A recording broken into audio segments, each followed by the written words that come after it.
ጤና ይስጥልን አድማጮች፣ ይህ አዋዜ ልዩ ላልሰማችሁ ነው። ከመረጃዎቹ ጋር አብርሃም መኳንንት ነኝ። ታዋቂው የኢራን ባለስልጣን በአሜሪካና እስራኤል ጥቃት ከፍተኛ ጉዳት ደረሰባቸው ተብሏል። የእንግሊዙ ጠቅላይ ሚኒስትር ኪር ስታርመር የኢራን ጦርነት የብሪታንያ ፍልሚያ አይደለም ሲሉ ተናገሩ።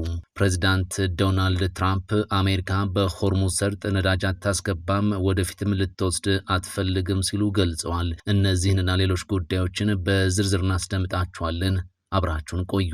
ጊዜው አሁን ነው። በአዲስ አበባ እምብርት የቤት ባለቤት የመሆን ወርቃማ እድል። ቴምር ሪል ስቴት በቡልጋሪያ አፍሪካ ህብረት አጠገብና በአዋሬ ቤተ መንግስት አቅራቢያ የሚገኙ ዘመናዊ አፓርታማዎችን ከ30 እስከ 35 በመቶ በሚደርስ ታላቅ ቅናሽ ለሽያጭ አቅርቧል። ቡልጋሪያ ባለ 1 መኝታ 69 ካሬ በ5.5 ሚሊዮን ብር፣ ባለ 2 መኝታ 82 ካሬ በ6.6 ሚሊዮን ብር፣ ባለ 3 መኝታ 126 ካሬ በ10.1 ሚሊዮን ብር ብቻ።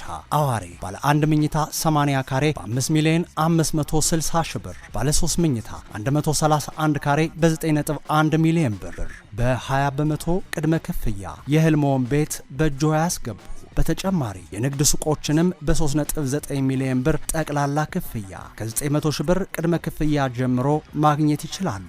ቅናሹ ሳያልቅ በ0901 29 20 80 ወይንም በ0912 73 0454 አሁኑኑ ይደውሉ። ቴምር ሪል ስቴት። ታዋቂው የኢራን ባለስልጣን በአሜሪካና እስራኤል ጥቃት ከፍተኛ ጉዳት ደርሶባቸዋል ተብሏል።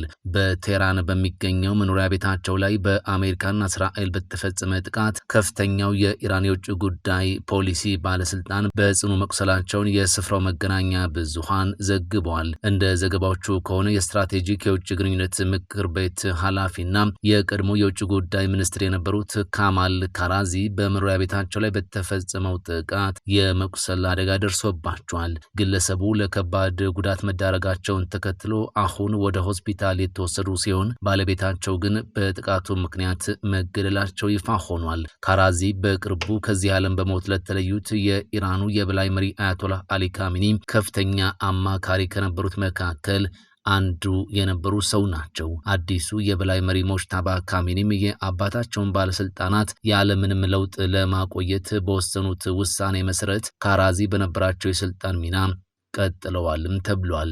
አሜሪካና እስራኤል ፌብሩዋሪ 28 ጀምሮ በኢራን ላይ የአየር ጥቃት እያካሄዱ ሲሆን እስካሁንም የቀድሞውን የበላይ መሪ አያቶላህ አሊ ካሚኒን ጨምሮ በሺዎች የሚቆጠሩ ሰዎችን መግደል ችለዋል። ኢራን በበኩሏ እስራኤልን እንዲሁም የአሜሪካ የጦር ሰፈር የሚገኝባቸውን የቀጠናው ሀገራትን ዮርዳኖስን፣ የተባበሩት አረብ ኤምሬትን፣ ኢራቅንና የባህረ ሰላጤ ሀገራትን በድሮንና በሚሳኤል ጥቃት ኢላማ በማድረግ ምላሽ እየሰጠች ቀጥላለች። እነዚህ ጥቃቶች የሰዎች ሕይወት እንዲጠፋና በመሰረተ ልማቶች ላይ ጉዳት እንዲደርስ ከማድረጋቸውም በላይ በዓለም አቀፍ ገበያና በአቪዬሽን ዘርፍ ላይ መስተጓጎልን አስከትሏል። የእንግሊዙ ጠቅላይ ሚኒስትር ኪር ስታርመር የኢራን ጦርነት የብሪታንያ ፍልሚያ አይደለም አሉ። የብሪታንያው ጠቅላይ ሚኒስትር ውጥረቱ እንዲረግብ ማሳሰባቸው ተሰምቷል። ዩናይትድ ኪንግደም በጦርነቱ ውስጥ እንደማትሳተፍ በማረጋገጥ ሰላምን ለመደገፍ እየሰራች መሆኗን በይፋ ተናግሯል። የብሪታንያው ጠቅላይ ሚኒስትር ኪር ስታርመር የኢራን ጦርነት የኛ ጦርነት አይደለም ያሉ ሲሆን ዩናይትድ ኪንግደም ወደ ግጭቱ እንደማትገባም ገልጸዋል። ጠቅላይ ሚኒስትሩ ይህንን ያሉት ፕሬዚዳንት ዶናልድ ትራምፕ አሜሪካን ከኔቶ ለማስወጣት እያሰቡ መሆኑን ከተናገሩ በኋላ ነው። ጠቅላይ ሚኒስትሩ ትላንት በዲውኒንግ ስትሪት በሰጡት ጋዜጣዊ መግለጫ ስታርመር መንግስታቸው ውጥረቱ እንዲረግብና ሰላም እንዲሰፍን በከፍተኛ ፍጥነት እየሰራ መሆኑን ተናግሯል። ይሁን እንጂ ግጭቱ የአገሪቱን የወደፊት ሁኔታ እንደሚነካው በማመን ገልጸዋል። በመካከለኛው ምስራቅ ጦርነት ምክንያት እንቅስቃሴ የተገደበበትን የሆርሙዝ ወሽመጥ እንዴት መልሶ መክፈት እንደሚቻል ለመወያየት ብሪታንያ በዚህ ሳምንት የ35 ሀገራትን ስብሰባ እንደምታስተናግድ ስታርመር ትላንት በሰጡት ጋዜጣዊ መግለጫ ላይ ገልጸዋል። ውይይቱን የእንግሊዙ የውጭ ጉዳይ ሚኒስትር ኤቬት ኩፐር እንደሚመሩት ስታርመር የገለጹ ሲሆን ስብሰባው የሚካሄድበትን ትክክለኛ ቀን ግን ከመግለጽ ተቆጥበዋል። ስብሰባው የመርከቦችን የመንቀሳቀስ ነጻነት ለመመለስ፣ የታገቱ መርከቦችንና የመርከበኞችን ደህንነት ለማረጋገጥ እንዲሁም አስፈላጊ የሆኑ ቁሶች ዝውውር እንዲቀጥል ለማድረግ የምንወስዳቸውን ሁሉንም ዲፕሎማሲያዊና ፖለቲካዊ እርምጃዎች ይገመግማል በማለትም ጠቅላይ ሚኒስትሩ ተናግሯል። አክለውም ከዚያ ስብሰባ በኋላ ውጊያው ሲቆም ወሽመጡን ተደራሽና ደህንነቱ የተጠበቀ ለማድረግ አቅማችንን እንዴት ማቀናጀት እንደምንችል ለመመልከት ወታደራዊ እቅድ አውጪዎቻችንን እንሰበስባለን ብለዋል። በውይይቱ ላይ በሆርሙዝ ወሽመጥ በኩል አስተማማኝ መተላለፊያን ለማረጋገጥ ተገቢውን ጥረት ለማድረግ ዝግጁ ነን የሚል መግለጫ በቅርቡ የፈረሙ አገራት እንደሚሳተፉ ስታርመር አንስቷል። ከነዚህም አገራት መካከል ብሪታንያ፣ ፈረንሳይ፣ ጀርመን፣ ጣሊያን፣ ጃፓን እና ኔዘርላንድስ ይገኙበታልም ተብሏል። ፕሬዚዳንት ዶናልድ ትራምፕ አሜሪካ በሆርሙዝ ሰርጥ ነዳጅ አታስገባም፣ ወደፊትም ልትወስድ አትፈልግም አሉ። ትራምፕ አሜሪካ በሆርሙዝ ላይ ጥገኛ አለመሆኗንና ነዳጅ ታስገባለች ለማለት የማያስደፍራት መሆኑን ተናግሯል። በሆርሙዝ ወሽመጥ ነዳጅ የሚወስዱ አገራት ሰርጡን መጠበቅ ይኖርባቸዋል በሚልም አሳስበዋል። እኛ ፈጽሞ ከእንግዲህ ሰርጡን አንፈልገውም ያሉት ፕሬዚዳንት ትራምፕ መጠበቅ አለባቸው፣ መያዝ አለባቸው በሚል ተጠቃሚ ናቸው ያሏቸውን ሀገራት ግቡበት የሚል መልእክት እንዲደርሳቸው አድርጓል። ትራምፕ ጦርነቱን ለማቆም ሲፈልጉ እንዲህ አይነት ሀሳብ ሰጡ እንጂ አሜሪካ በመተላለፊያው ተጠቃሚ ነበረች የሚል ተቃውሞም ተነስቶባቸዋል። ትራምፕ በጦርነቱ ዙሪያ ለህዝባቸው መግለጫ በሰጡበት አጋጣሚ ጦርነቱን ወደ ማጠናቀቁ ነን በማለትም ለህዝባቸው ተናግረዋል። የሆርሙዝን ቀውስ ለሌሎች ሀገራት ትራምፕ አስተላልፈው ጦርነቱን ሊገቱ እንደሚችሉም የጦር አዋቂዎች ሀሳባቸውን ያስቀምጣሉ የሚሉ ትንተናዎችም መውጣት ጀምረዋል። በተመሳሳይ ትራምፕ ወደ ድል ተቃርበናል እንዲሁም አሸንፈናል ቢሉም ጦርነቱን እንደሚቀጥሉበትም አጽንኦት ሰጥተዋል። ሪፐብሊካኑ ፕሬዝዳንት ዶናልድ ትራምፕ ድል አድርገናል ባሉበት አንደበታቸው እናጠቃለን ማለታቸውም የጦርነቱን ሁኔታ እንዳይገመት አድርጎታል።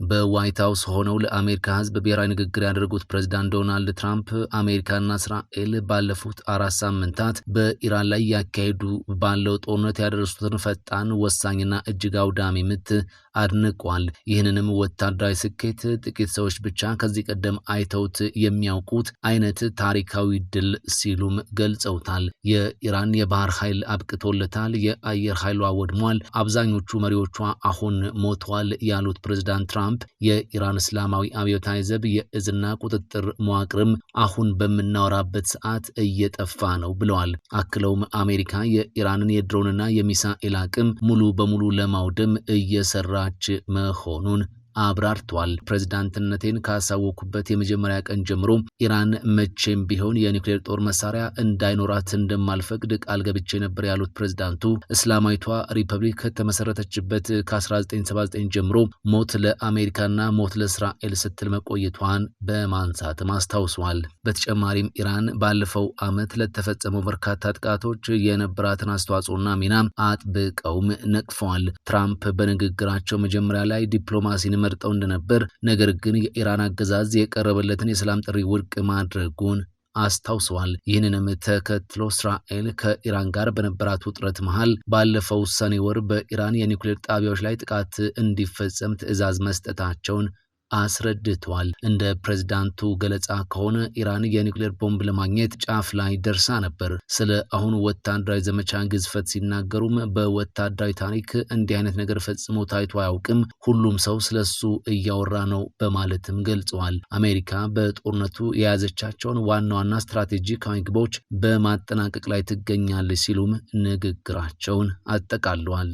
የአሜሪካው ፕሬዝዳንት ዶናልድ ትራምፕ በሚቀጥለው ከ2 እስከ 3 ሳምንት ባለው ጊዜ ውስጥ ኢራን ላይ እጅግ ኃይለኛ የሆነ ጥቃት በመፈጸም የጀመሩትን ተግባር በጣም በፍጥነት እንደሚያጠናቅቁ ይፋ አድርጓል። ትራምፕ ትላንት ምሽቱን ለአገሪቱ ሕዝብ ባደረጉት በቴሌቪዥን የተላለፈ ንግግር የአሜሪካ ጦር በኢራን ጦርነት ሊያሳካ የፈለጋቸው ግቦች ላይ ለመድረስ መቃረቡን ገልጸዋል። ጦርነቱ መቼ ይጠናቀቃል ለሚለው ግን የጊዜ ሰሌዳ ከመስጠት ተቆጥቧል። ትራምፕ ባደረጉት ንግግር በኢራን በተዘጋው የሆርሙዝ ወሽመጥ በኩል የሚያልፍ ነዳጅ የሚረከቡ አገራት ድፍረት በማሳየት ወሳኙን መተላለፊያ እንዲቆጣጠሩም ጠይቀዋል። ትራምፕ 20 ደቂቃ ገደማ የፈጀው የዋይት ሀውስ ንግግራቸው አሜሪካ በዚህ ጦርነት የያዘቻቸው ዋነኛ ስትራቴጂክ ግቦች ሊጠናቀቁ እንደተቃረቡ አንስቷል። የኢራን ባህር ኃይል የድሮንና የባላስቲክ ሚሳኤል ጦሮች ተደምስሰዋል በማለትም ገልጿል። በጣም በአጭር ጊዜ ውስጥ በሚቀጥለው ከ2 እስከ 3 ሳምንት በሚሆን ጊዜ ውስጥ እጅግ በኃይለኛው እንመታቸዋለን ሲሉም አስጠንቅቀዋል። ጊዜው አሁን ነው። በአዲስ አበባ እምብርት የቤት ባለቤት የመሆን ወርቃማ ዕድል። ቴምር ሪል ስቴት በቡልጋሪያ አፍሪካ ህብረት አጠገብና በአዋሬ ቤተ መንግስት አቅራቢያ የሚገኙ ዘመናዊ አፓርታማዎችን ከ30 እስከ 35 በመቶ በሚደርስ ታላቅ ቅናሽ ለሽያጭ አቅርቧል። ቡልጋሪያ ባለ 1 መኝታ 69 ካሬ በ5.5 ሚሊዮን ብር፣ ባለ 2 መኝታ 82 ካሬ በ6.6 ሚሊዮን ብር፣ ባለ 3 መኝታ 126 ካሬ በ10.1 ሚሊዮን ብር ብቻ። አዋሬ ባለ 1 መኝታ 80 ካሬ በ5 ሚሊዮን 560 ሺህ ብር፣ ባለ 3 መኝታ 131 ካሬ በ9.1 ሚሊዮን ብር በ20 በመቶ ቅድመ ክፍያ የህልሞን ቤት በእጆ ያስገቡ። በተጨማሪ የንግድ ሱቆችንም በ3.9 ሚሊዮን ብር ጠቅላላ ክፍያ ከ900 ሺህ ብር ቅድመ ክፍያ ጀምሮ ማግኘት ይችላሉ። ቅናሹ ሳያልቅ በ0901 29 20 80 ወይንም በ0912 73 0454 አሁኑኑ ይደውሉ። ቴምር ሪል ስቴት። ፈጣን ያልተሰሙ መረጃዎችንና ትኩስ የኪነ ጥበብ ዜናዎችን ለማግኘት የቁም ነገር ሚዲያ የዩቲዩብ ቻናልን በመቀላቀል ቤተሰብ የሆኑ ቻናላችንን ሰብስክራይብ ያድርጉ። በቲክቶክም አለን። ቁም ነገር ሚዲያ ኦፊሻል ብለው ይከተሉን። እናመሰግናለን። ቁም ነገር ሚዲያ፣ ለቁም ነገር እንሰራለን።